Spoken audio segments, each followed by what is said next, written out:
to The Truth in This Art. I am your host, Rob Lee. I think I've said that enough. I think I've said that a lot. And today I am proud and really excited to welcome a portrait photographer and a graphic designer from Baltimore who specializes in fashion, beauty, and lifestyle photography and is known for her use of vivid colors, high-key lighting, and playful styles in her work. Please welcome Marissa Morris. Welcome to the podcast. Thank you. Hello, everyone. I'm super excited to be here. Thank you for coming on and making the time. As we're recording this, it's one of those days where I'm not quite sure what day it is anymore. I keep thinking I'm in a perpetual Monday. We could just blend all the days together and call it like my Wednesday, Friday. I don't know. Honestly, it's just a blur. I mean, the year just started, the year just started, and this past year has just been a roller coaster. It's been a whirlwind. Yeah. I'm just trying to get back into the flow of things. And right now, the days don't even matter. I'm just going with the flow. But that's what it is sometimes. And I want to, as we start off with this sort of introductory thing, I'm going to offer up something that either you're going to be terrified of, or you're like, I can do the whole 30 minutes this way. Ooh, okay. So, could you start by telling us a little bit about your background and how you got started in photography? Yeah. Well, I come from a really creative family. At first, I didn't really think about it, but I do think that ties into just me being an overall creative person. My dad's side of the family has people who are actors, who are artists, they draw, and painters, musicians. And I never really connected the dots. I was like, oh, I guess I'm fitting in. I'm a photographer. And on my mom's side of the family, I would say my mom is probably the most creative, but she probably won't give herself credit. She's kind of like the go-to person for photos and video for the family, but it was more like, you know how when you're a child and your parent is like, come here, take a picture. Yeah. Yeah, so that was my experience. And I don't give that experience to my clients. I'm not like, come over here, take a picture. I think I've elevated that experience so I get my clients to naturally smile. But I think with those two things combined, I think I naturally just gravitated towards it eventually. Yeah. And that kind of started in high school, I want to say. So in high school, I had this really old flip phone, I guess, depending on how old you are. But yeah, it was like a flip phone. And just every day in high school or after school, I would get inspired. I would see like these moments of my friends, like these candid moments, and be like, oh my God, that's perfect. I want to capture it. So I did. I just took photos of it. And eventually I just became like the photographer of the group. I have, even on my Facebook now, I have hundreds of photos of just random cell phone photos. But even though the camera quality was not good, it's the way I framed it. It's the moments that I've captured. And even now, looking back on those photos, like those moments are priceless. And they hold a lot of value still. So I think my love for photography first started off with that. And then I started to just look at magazines more. I looked at, back then Tumblr was the thing. So I was on Tumblr a lot and I was getting inspired by a lot of the photographs I was seeing. And I sort of shifted in towards that arena of portraiture, and I joined my school's photography club. It was like very small. It was like probably 2 or 3 people. But that helped me get my start. And I asked my parents for a camera, and I got a really, I really appreciate what they did for me. I got this really, I'd say like a low entry camera. It was a Canon T3, not even the T3i that had the little like screen pop out. It was the T3, but I made work with that. I really made work with that because I used that camera. I think I got it probably senior year of high school. And I used that from senior year to a little bit in college, really. Yeah. And it's not always about the gear. It's about what you do with it. It's about your vision.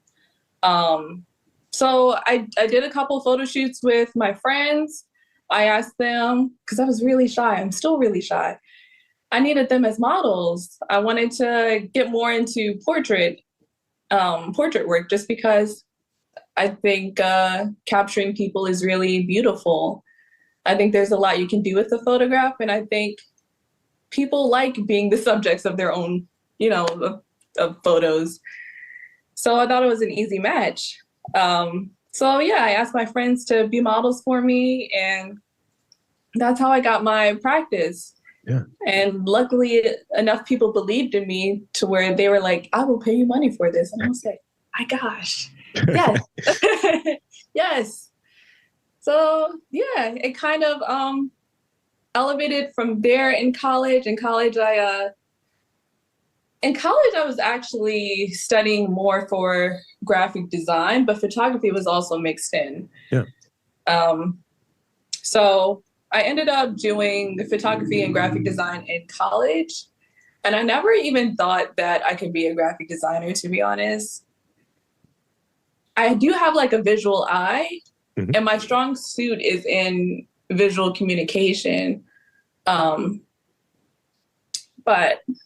I surprised myself. I'm a graphic designer now. So that's great. I mean, being able to take from, and I like the arc or what have you. I like that sort of trajectory of having some of the early gear and kind of moving up. And I do have a gear related question for you that I want to tap in with in a moment. But I wanted to also, in sort of like introductory piece here, because I don't want you to give it all away. I have this question around like some of those other early creative interests that might like influence like how you go about like work. Like, was it, I was really into comics, I was really into cartoons or whatever. What were some of those early like creative interests and passions you had like growing up while you're being pulled in to take these pictures and so on? The earliest creative influence I have is probably unrelated to photography, but I was in a jazz band in elementary school and I played the saxophone. See, there you go. But photography wise, my earliest influence, I guess, is just being so involved in the media, having my face in front of a computer screen or phone screen all the time, just digesting so much stuff. It eventually got to me, and I don't know, sometimes you just feel a connection with things, and luckily photography is the thing that I felt a connection with. In fact, I'd probably even say it saved my life. Having something like you're super passionate about that you feel like gives you a purpose, it's super important. So I think just even now I still have the same influences of just being connected online and see other work that people are publishing, and you're like, wow, you did that, maybe I can do that too. And yeah, some things just click. I think just experiencing the world itself. Sometimes I even go out and, like when I was taking photos of my friends on my cell phone, sometimes it's just about like being in the moments that inspire you and remembering those things. And yeah. Sometimes it's like sort of fish to water, what have you. I do a lot of this, so this naturally works for me. This is naturally something I'm going to... I don't do a lot of that. I communicate visually. I don't communicate as much through any other forms. Right. Yeah, this is my strong suit, visual communication. Maybe not so much audible communication, but I'm trying today. I'm really trying. No, I appreciate that, because my strong suit is not in the visuals. It's definitely audio is a platform, but I've been doing it for a very long time. And well, thank you. And so you mentioned earlier the flip phone. You mentioned it a couple of times, and the early Canon or what have you. I think I have a Canon somewhere in the studio when I thought I was going to take pictures all the time for these different conventions I go to, but that didn't happen. Tell me about like some of the cameras and the lenses you're using like these days. Yeah. So nowadays I've shifted gears into fashion photography, and that started in 2020 during the pandemic, actually. I was not doing fashion or beauty photography before that. And also I'm expanding upon my lifestyle category. The gear I'm using now is the same gear I've used for a couple of years. It is very old and outdated a little bit. It's a Canon 6D, and I'll use a 35, a 24 to 70, or a 24 to 105 usually, because I do a lot of portraits or fashion, so I need a full body. And a Canon 6D, I understand, it's not the latest and the greatest, but I get really good work out of it. I paid for it all with my own money. I'm going to be upgrading my gear. The thing is, Canon comes out with like new stuff so often, so I sort of get anxious and paranoid, and I'm like, oh, something's gonna come out as soon as I buy it. I just know it, because now the new thing is mirrorless, and even now they have like a new mirrorless. I think it's like a R2 or something like that. It's Mark II. I forgot. Yeah. But they have another version of a mirrorless camera out, and I'm like, there's so much to keep up with. I'm like, should I buy the latest thing now, or should I wait? And I don't know. I just stuck with the gear that I've always had. I've had the same like gear. Like, I'm looking at my mixer currently. I've had this for 7 years, and I was thinking about like upgrading it. Like, I want to say at the end of 2022, and I even look at the first piece of equipment that I purchased. So definitely, I felt that when you say I purchased it for my own money. I have this Fast Track Pro. It is from 2009. It's still in here. One of my friends wrote on it. He put a label on it that said "Universal Fart Machine." I was like, "You are a dick." I was like, "This is," but it's something that it's not a paperweight. It still works. It still does the job. Yeah. But it's definitely part of, if I get rid of all of my equipment, that and probably this mixer will be the two things that don't go anywhere, just because it's been a lot of creative energy put into that. So, oh my gosh, exactly. Yeah, I feel attached to it now. It's taken me so many places. I just, I don't know. Even if I get another camera, which I actually will be getting another camera. I think this will always be my second body. yeah. It's a good camera. It's solid. It's gotten me, like I said, many places. And even initially, I did a lot of research to make sure I wasn't getting something that I would have to upgrade like super, super soon. Back then when I got it, it was like relatively like it wasn't as old as it is now. So at the time I was like, yeah. But technology moves quickly, and sometimes you just have to determine, like, do I need this thing right now, or do I want to spend my energy and money into like other areas? So like even now I have I put some money towards an iPad for graphic design. I bought a new MacBook Pro. Apple is not cheap. So it is not. It is not. Not cheap. So yeah, these are investments, and I upgrade one at a time, and I definitely do make sure that the equipment I keep can still like deliver quality work. I'm doing work for clients and also for myself. I want to make sure that the gear I'm using is also like a good standard. But yeah. Yeah. I had to, the only thing that I've upgraded a lot during this whole period because there's an analog component to this, but definitely this is like a digital sort of medium. And I think during this period, I've gone through maybe 5 computers in this 14-year period of podcasting. And you start looking at it, it's like, oh, so you definitely are right. When the whole MacBook thing, or the whole Apple products thing, I remember last year, I was like, I don't need to upgrade it. And I was like, you probably should upgrade it. Because you thought about it, you should probably upgrade it. So I went there, got a brand new Mac, turned my old joint in. I looked at the date and I was like, this computer is 6 years old now. Macs are durable and doing all of that. But all of my other gear is Windows based. So I'm like, all right, this Mac is this is my fun computer. I can do some editing and things like that in there, but really this is more of my kind of fun. I'm going to watch DVDs and I'm going to maybe do some coding and stuff for my day job on that computer.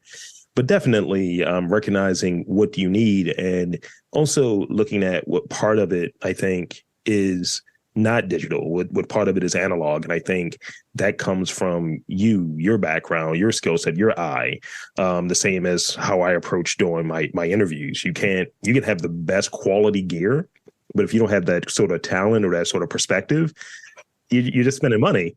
Yeah, it really does. And it also kind of challenges you to just get better and work with what you have. Yeah, I agree.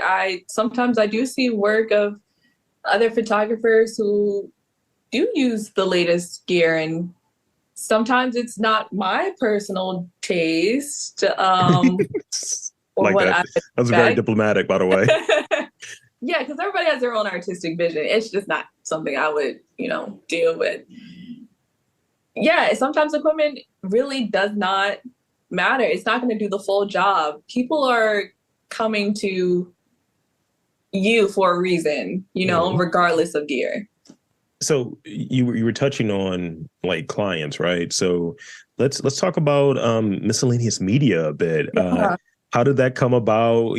Mission. Let's talk about that a little bit. Yeah, the name trips a lot of people up. I have to just explain myself. I was looking at it again, like, hold up. I know, yeah, it gets so many typos and everything. I still love it. I still love it, and I'm not gonna leave it. I like it. And I'm gonna make sure everybody understands and gets on board. So Miscellaneous Media is basically just a play on words. My nickname, my friends call me, is Missa. Mm-hmm. So Missa combined with the word miscellaneous. It's just a fun play on words, miscellaneous. And I chose the word miscellaneous, like a variety of stuff, because at the time, initially, upon creating the whole brand, I was like, yeah, I'm going to do graphic design. I'm going to do video. I'm going to do photography. So I was like, yeah, miscellaneous. Like I do a variety of stuff. And now it's really just mainly photography. I do graphic design also, but that's more of my full-time job. Yeah. And less of my freelance. But the good news about my name is, when I do decide I want to incorporate all that stuff later on, I can. Yeah. I've already registered it. It's in Google. It's branded. I've branded it. It's here to stay. And I really just love that it keeps the same, what do you call it? Initials of my first and last name. So my first name is Marissa, last name Morris. So that's MM. And then for Miscellaneous Media, it's MM. Yeah. we love alliteration here. And yeah. For context, you have like a comic character name with the MM, Peter Parker, that sort of thing. Oh, what have you. I feel like it's special. Yeah. Miles Morales. Time I think about my name, I do feel special. So that gives me hope, because I'm like, maybe I'm destined to do great things or things that I've dreamed of. I don't know. My name gives me hope. And the fact that it was kind of just like a eureka moment for me when I came up with Miscellaneous, because I wanted something unique. I wanted something that could describe everything I wanted to do, but also have my name incorporated somehow. And it's, a lot of photographers do keep it simple and just will do like first and last name and then photography, which is not bad at all. Maybe I should have done it, but it's just MMP. This feels special to me, and I'm working on just making my brand more known and making sure people are aware about what Miscellaneous Media has to offer, because I have a lot to offer. Well, maybe this during this interview can be a part of that sort of mix and blowing it out. I love it. I love it. So tapping back in, how did you tap back in and speak on that first like shoot under Miscellaneous Media? Like, what was that like? What was that approach like compared to some of your earlier like opportunities in doing photography, and where are you at now? So like kind of 3 points, like, looking at that first, like you have the brand and you're doing work and you're doing your first shoot under the brand. Look at some of that earlier stuff that you were doing in this sort of nascent stage and developing, and where you're at now. Talk about that progression. So I think developed my brand in college. I don't know if it was like super official, like under an LLC yet, but around college is probably when I started the brand. And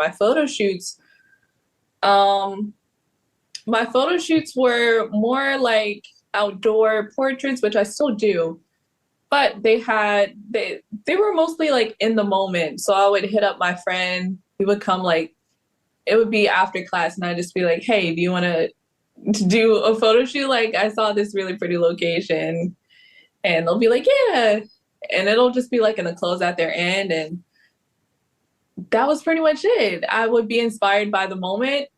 In my head, I can see a visual of how I want the photo to turn out. So that's how I approach most of my projects. So when I was first starting out, it was pretty simple. It was just like, hey, friend, I have a vision. Can you come be the model for this? And they'd be like, yeah. And I'd be like, okay, cool. I'd be like, click, click, click. And it was me with my probably T3 at the time. Probably my T3. Oh my gosh. And and yeah, I would just take the photos and then I would go home and edit and I would think they look good. I don't think they look bad to this day, but they are not what I would let people see. They're all private. I like the way Don't you go put that. searching. You cannot find them anymore. But I was pretty much getting my start there and I was doing a lot of those just so I could get the practice. Yeah. And then as I continued and when I went more into fashion and beauty, I would say that's the next big transition I had. I approached that much more differently. With fashion and beauty, I did a lot more studio work, whereas before I was outdoors and I was using natural light and I wasn't carrying like a lot of equipment. Studio is a whole beast. It's a lot and I love it. I don't know. So with, let's see, I'm sorry. Trying to think for fashion and beauty. For fashion and beauty, I can run you through my whole process for that. Please. If you want. Please. Okay. So how it goes really is I'll come up with an idea or I'll get inspired by something I see online. So once I have that vision, I'll be like, ooh, I want to shoot that. And then in my head, I'll be like, what's a model that I think works with what I'm going for, this editorial look or this beauty look. And so I have like a list of models or something already, and I'll run through them and see which one I think kind of fits the vision the most. I'll also reach out to a team. I'll reach out to hair and makeup, set design if I need it. And usually I'm the stylist for like 99% of my shoots. So I might even start by getting inspired by a piece of clothing and I'll be like, ooh, this inspires me to do like a whole look around this. So after I get that inspiration, yeah, hitting up the whole team. And then from that, it's coordinating dates. It's coordinating like the looks we all want to create because it's not just me, it's a team of people. And because it's usually a collaboration, I want everybody's voices to be heard. Yeah. So it's making sure that everybody's voices is heard. It's pretty much being like team leader, project manager. Yeah. And doing that often is a lot of work. Oh my gosh. But yeah, after we get everybody's looks communicated and stuff, I'll create like a mood board or vision board so that I can send it to everybody so they can have like a good idea. Like I'll actually go into Photoshop and Photoshop the outfits on like the model. Nice. And yeah, because I want to know I'm like a super planner. I want to know what it's going to be like just from the gate. Like I want everybody to have a clear vision on what we're doing here. So I'll do that and then we'll get a date. I'll get the studio. then it's about creating like a timeline, like, okay, hair and makeup, you'll take an hour, da da da. I'll shoot the models for like 20-ish minutes and then back to hair and makeup again for like number two. And yeah, that shoot day, after shoot day, which is really exhausting. Oh my gosh. After shoot day, I'm just like so tired. I get home just exhausted.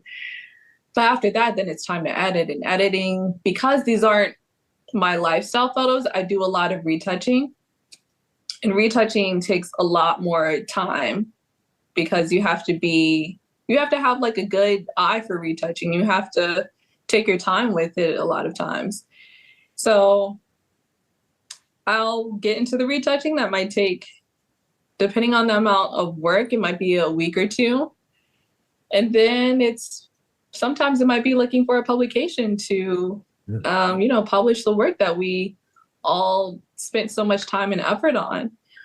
And then after that, yeah, it's just posting to our pages and doing it all over again. Thank you. Thank you. Yeah, for lifestyle, it's a little bit different. It's a lot easier because lifestyle, it's more connecting with clients. So I'll do like senior sessions for graduates and families, solo portraits, headshots, and things like that. And people go into it kind of knowing what they want. So if it's something like a couple session even, usually these are my outdoor sessions. I'm using natural light, so I don't have to carry like a whole bunch of equipment. I'm connecting with the people. I ask them, personal questions, and I ask them prompts that make them laugh or that'll make them open up more to the camera. Right. And yeah, I treat those two genres differently from one another because they require different things. So it's a lot to store in my brain, but I'm kind of happy with doing both of them. So that's great. It's great that, and I think you've undersold yourself in your bio that you sent me. You got stylist in there, you have organizer, lead collaborative. I shouldn't be doing all of this. I have an eye. I do have an artistic vision, but I do need to stop letting myself be a one-woman team and like just opening up and allowing help when I need it. I also think I'm a little bit of a control freak sometimes. Yeah, I know, right? I like very particular fashion. And styling is very big for fashion photography. And I'm not calling myself like a super stylist, but sometimes my vision and another's vision doesn't really align. And it can be awkward telling that to the person, being like, I don't like it. And so I just don't want to put anybody or myself in that position. So I've kind of just taken on that role and I enjoy it. I love playing in fashion. I mean, that's one of my main reasons for going into fashion photography, just being able to play dress up, really. I think people from Baltimore, being a Baltimore native, I just think we have such a unique style. And I just love seeing that come through in photos. Yeah, I think we do. I think it's very much something that is ours. And there are some people that take some cities, some communities that take different like pieces of what we do here. And you're like, yeah, I know where y'all got that from. That's ours. Oh, I know, right? Same with like club music. I'm like, I hear you using mixes from club music, but you won't call it Baltimore club music. Story. No, I dig it. I've been on the same thing. I've been rallying on the same thing. So let's talk about a few of your clients that you've had. I read, Bravo TV. You participated in New York Fashion Week. How have these like opportunities like impacted you professionally and within your brand, within your artistic career? Yeah. So with Bravo TV, that was a really fun and unexpected day. It was also a very long day. That would probably be one of the first studio sessions I've ever had, which was super surprising. I was like, why did you reach out to me? And I don't really have like much studio work on my portfolio yet. But I guess they trusted me and that also, I think, launched me into doing more studio work, to be honest. Um, I learned a lot from that day. I learned about time management. I learned about working with teams. That was like, now that I think about it, it was pretty much my start to getting into this whole thing. And with New York Fashion Week, my friend, who is also a photographer, gave me a heads up on like an opportunity in New York Fashion Week. And at the time, I was still kind of new to fashion photography. Yeah. And it's kind of just on my bucket list. And my boyfriend and I drove up to New York, and it was kind of just that simple. They were like, yeah, here's your media pass. We'll see you when you get there. I got there, got that media pass, and I thought I was early, but ooh, no, I wasn't. I thought I was early. I came early. I said, I gotta get a nice spot for the photo fit. And everybody else had the same idea. So even when you think you're early, get there even earlier. So yeah, New York Fashion Week was a lot of fun. I would definitely do it again. And I look forward to just discovering other parts of New York too. I'm still super new to New York and traveling and all of that, but there's a lot of opportunities out there. And photographing the runway was something I always wanted to do, and it was really exciting. And I got to meet a lot of other photographers. So yeah. That's wonderful. That's wonderful. So I want to shift into the best part of the podcast. Mm-hmm. You probably know what the best part is. It's the rapid fire portion of the podcast. Oh God. So, all right, the way this is going to work, and I've been adding, so that's why you've like been like, all right, see, looking at me. So I've been adding questions as we've been talking. So yeah, I have more stuff now. So, all right, key thing here is don't overthink them. Don't overthink them. And also, one thing that I wanted to at least share with you earlier, you'd mentioned kind of putting out this sort of like using Photoshop to show what the models would look like for a fashion show. That definitely tracks with your visual voice. Like, I'm a visual talker. That's how I talk. So that definitely tracks. It really is. Yeah. Knowing yourself is important. Photos all day, every day, you probably understand me clearer. No, that's great. That's great. So let's see. I want to start off with this first one. This is the most recent one I've added. And I'd be remiss if I didn't ask it. What is your favorite color? Oh, I'm wearing blue. It's blue. I was thinking so. I was just like, let's just. But it's also okay. So the thing is, it also varies sometimes. Sometimes it depends on how I'm feeling. I think overall, like blue is always going to be just that bitch. It's just always going to be her. But sometimes I'll be like, oh, green is it today. I love like, and you can see them in my fashion photography photos a lot of times too. Like I will pick on my favorite colors and my favorite shades. It's biased, but hey, it's my work. There you go. I mean, so some days I'll be feeling green and I'll be like, ooh, lilac is in today. I love lilac. I just get inspired by colors. I really love working with colors. So sometimes they're all my favorite, all at once. And that's why it's so hard to choose. I get so indecisive. I'm like, ugh. But it's intuition there though. That's the thing. Yeah. That's pretty much the thing that guides me, because if I try to rationalize it I'll be here all day. When you said blue is that bitch, I immediately thought of like the idea of blue, like with long nails and like big eyelashes. I don't know why that popped in my head. I was just like, hold up. Let's see. Name a celebrity that has great style, great fashion, and presented in a way for photos and things of the sort. Biased also, but I'm gonna say Tinashe because I think she's a phenomenal woman. I got to photograph her once for like a concert. Oh my gosh, it was like the most exciting day of my life. I still think about it. Just the fact that her team even gave me that chance to be there. I was so grateful. I think if you look at her album art, she expresses her style. Like her style is so unique. I don't think she gets enough credit. She probably does, but I think she could be talked about even more. Her style is so unique.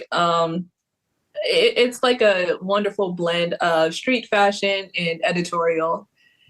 And I think she pulls it off effortlessly every time. You'd mentioned earlier, like sometimes it can be a lot of stuff, certain shoots, like a fashion shoot can be super long. You mentioned how long the New York Fashion Week was and all of that stuff. And yeah, we got to really work within the sort of self-care stuff and those sort of practices that are regenerative.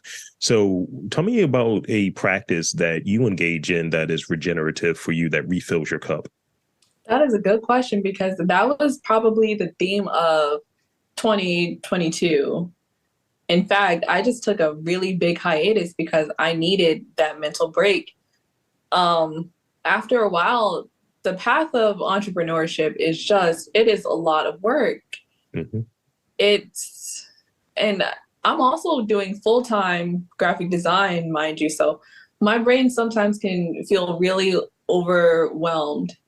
So even last year, I just told myself it's okay to take a break. It's okay to not feel like you need to be on go all of the time because eventually something's got to give. And you're going to try to put out wonderful content all the time. But if you're burnt out, it's just not going to be good. You just got to pour back into yourself and allow yourself the grace and the time to get back into the swing of things. I signed up for therapy. I tried to get more in touch with like things that make me happy and that aren't for my business, but are for me.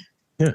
I think that's really important, is to treat yourself as a person too, and not just like as this robot that needs to always keep going and going and going and going. Cause this world, you're kind of just, you got to take care of yourself. You only live once, and you don't want something to happen until it's too late. Yeah, I mean, I think social media puts us creatives and us folks that engage in both like the market as well, being an entrepreneur and having like love for the thing creatively, whatever we're doing creatively, but needing to feed ourselves and so on. It's always this push to make content. And there are people who may say, look, I'm only going to do 3 paintings this year, I'm only going to do 5 paintings this year, I'm only going to take this many clients for these photo shoots, what have you, and that be that. And this sort of push, because really we're feeding that bigger engine of always putting stuff out there to at many times the detriment to ourselves. And yeah, I think it's important to do that. And bravo to you. That was maybe a pun, but bravo to you for being able to kind of get that sort of like support that you need and giving yourself that grace to take that time. I'm trying to get better at that myself. I'm a batch guy. I will do a lot of interviews. I posted 300 interviews last year. Oh my goodness. And I have a full-time job and all of responsibilities as well. Yeah. Yeah. So I get it, from my standpoint, but I can fake it half of the time because really y'all doing the work. I'm just here. Yeah, that's interesting. No, you're okay. Don't undersell yourself. You are definitely, it's a lot of back work that people don't see. It's coordinating, it's finding the people. It's much more than just this. Yeah, so, I mean, I recognize. I like being, part of my charm is being facetious and being self-deprecating, but yeah. Same. I underplay myself a lot. I'm just like, I do everything. Yeah, it's fine. But meanwhile, I'm like breaking down. I'm like, I'm doing everything. It is not fine. Yeah, I mean, I want to make sure like you keep that passion for the things that you love and you don't let yourself get burnt out to the point where you're no longer in love with this thing because, and for creatives, it can be so hard to do that business side and try to be creative. It's just a lot. Social media is hell. Instagram shadow banned me for no reason. Yeah. Oh no. Yeah, that happened 2021, I think. It was like for a whole year. People could not tag me. And Instagram has basically no help support. So I had to go through Facebook Business. It took me a really long time to figure that out. But if you go through Facebook Business and contact them somewhere on there, they'll get back to you, and that's how you can get your account back. But that really took a toll on me because it felt like there are forces working against me, and this force is Instagram, and Instagram is a big force, and it's like the main source of one of the biggest sources of my advertisement, and it really it put me in a bad state mentally, but it also, because I tried to look at the brighter side of it, I was like, I'm learning now that I need to market and advertise on other avenues and not just pour it all into this one platform, because at any time something can happen. Whoop, there it goes. And they've actively kind of gone against like photographers in terms of like, you know, people talk about their what artist statement and things of that nature, and pretty much it's some like foundational sort of thing, like why are you doing what you do, what your brand is about, your mission statement, things of the sort, and the thesis, if you will. And they were founded on visuals, like not video, but literally images. And they're kind of screwing photographers a little bit, if we're being honest. The whole photography community like basically wanted to go on strike. There was like, I mean, so many photography groups. It was like the hot topic for months. I think we've all like calmed down and assimilated a little bit and just do our little reels and do our little dance or whatever. But here's a photo as a reel. Yeah, it's so much work to have to be. Now you're not only a photographer, now you have to be a content creator just to get these views, and it puts a lot more pressure on you. And the people that I see do it effortlessly and flawlessly, kudos to you. It is not easy. And for the people that are struggling with it, I would say, don't feel bad. You aren't the only one. A lot of these people have teams around them too that you just see. So don't be afraid to ask for help when you need it, and take breaks, please, because don't let Instagram be the thing that screws your whole year or even a minute of your time. Well said. Well said. I got two more. So this is, I'm going to save the fun one for last, the really fun one for last, I think. So I have a photography related one. So aperture, shutter, ISO are the three basic elements of photography. If you were to add a fourth one, what would it be? Style, I guess. Does that count? Yes, it does. Yes, that's your answer. I love it. I love it. It's like style has to be a part of it. It's number one, actually. It kind of does, because the colors that are in the photo that you're wearing play a part of how the color grading is going to go and how the overall photo is going to tie in together. Even for lifestyle sessions, I have like a style guide for clients to wear based on the location. So like if you're in the forest or something, I would not recommend you wear green, because you're just going to blend in with the forest behind you. So some things just make sense, and even if they seem mundane. So this is the last one. What are your three most visited websites? Like Oh my. Yeah. What are you visiting during the course of the day? Yeah. Usually it's like, what was your last Google search? But I like to give people the out sometimes. What three websites do you visit the most? Does Facebook count as one? Yeah, it does. A website or an app? It counts as that website, yeah. Okay, so I'm on Facebook primarily because there are so many photography groups that I'm in. And I just learned so much from them. There's so many people to learn from and ways to network. And I'm not one of those people that's like, Facebook is outdated. I think it's really just about tapping into the community. I also am in a lot of cat groups. I really love animals. So it makes it fun being online, because the only thing that's on my feed is like cats and photography, and that makes me happy waking up too. That's great.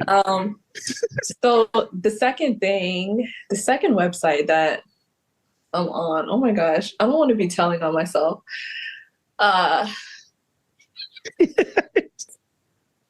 Because some of these things aren't websites, they're just online things that I go to. I mean, the first thing that comes up in my mind is Netflix or Hulu. I watch a lot of TV because, like, when you're doing photography and editing in the background, you just need something going on. I don't know if that counts as a website, but if it does, then that's it. And then the last one, what do I do? Um, I just be looking up random stuff on Google. Like every question in the world that I have, it would be like, what does the sneeze mean? What does why is the sky blue or something? Back to blue, I see. I noticed. Yeah. Well, no, that's great. I'll share the ones that I've been on recently, just so we feel like there's a bit of parity here. I am always on Chat GPT now, like OpenAI. I'm just like putting in queries and seeing what the internet's going to spit back out to me. I'm on a lot of the legal streaming sites. Hush, hush. No one's going to listen to this. It's like if I want to watch like let's say Muay Thai fighting or something, I can't find an outlet here to watch it. So I'm gonna type in some website that has XYZ at the end, and I can see the boxing that I want to see. Because if I feel like if I go on any sketchy website, then my computer is gonna be like virus, and I'm not risking it. I got all of the things. Got the VPN, got all of the things. I'm keeping myself protected. Maybe I'm going to cut that part out. Who knows? And and lastly, it's probably ESPN. I'm on ESPN a lot, just checking out like what's happening and things of the sort in the whole realm of sports. Like I recently fell back in love with basketball. I've been watching some games. I've kind of been away from it for like the last maybe 3 or 4 years. Hasn't really been my thing, but it's like, oh, I found myself last night watching the game a lot longer than I expected. And, I was watching the Wizards game and I was like, okay, they're going to lose this game. But at the same time, I enjoyed watching it. So that gave me some joy. Yeah. Good. I actually also just remembered another website I do go to is Skyscanner because I'm looking for flights. I'll do that or Google Flights. I'm just trying to go somewhere. I'm planning my trips for 2023. So, yeah. What's the first trip on the list?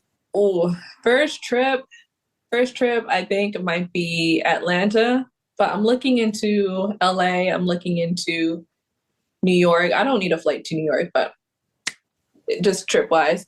And then I'm trying to go to Amsterdam because I had that trip planned before 2020, and then 2020 happened and they canceled my ticket. And yeah, I never got that money back.